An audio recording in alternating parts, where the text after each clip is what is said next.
Listen, I understand. People believe we're living in the end times, and I can see why, right?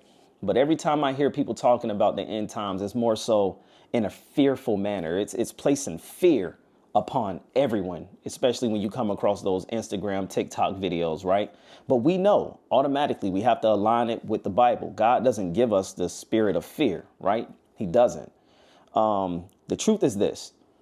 The world is in a strange place, and that's why I hold on to this Bible so dearly, because it's going to give me guidance and it's going to let me know what I'll see as we come towards the end times. But we must realize there's an end for someone every single day. So every single day we have to pick up our cross and we have to continue to walk and move forward and be as close as we can to Jesus himself. But we're not going to be perfect, right? So let's take a look at this. Matthew chapter 24, verse 4-8. And Jesus answered and said to them, take heed that no one deceives you, for many will come in my name saying, I am the Christ, and will deceive many. And you will hear of wars and rumors of wars. See that you are not troubled, for all these things must come to pass, but the end is not yet. For nation will rise against nation, and kingdom against kingdom, and there will be famines, pestilences, and earthquakes in various places. All these are the beginning of sorrows. And I'm reading the New King James Version, which pretty much, instead of it saying all these are the beginning of sorrows, usually it's like the beginning of birth pains. But listen, I need you to understand just from looking at the word right here.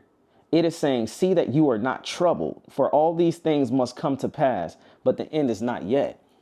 So when you really love God, one thing that you start to understand, you start to put down the worry and you start to pick up the trust. And that's what I want to tell everybody, because this is a huge topic. Start putting your trust in God. Start building a personal relationship with God, because God is going to lead you and guide you.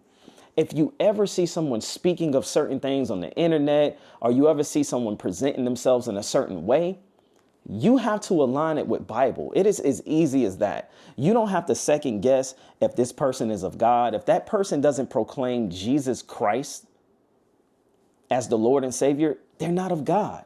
If a person is planting fear in your life, I'm not going to say that they're not of God or like they don't love God. So let me correct that. But they're just not moving correctly. They're more so moving fleshly. Listen, if God does not want you to fear, why does man make you feel as if you have to fear?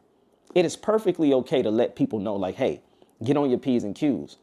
But people are so worried about the end times, your life can end any day. Stay prayed up.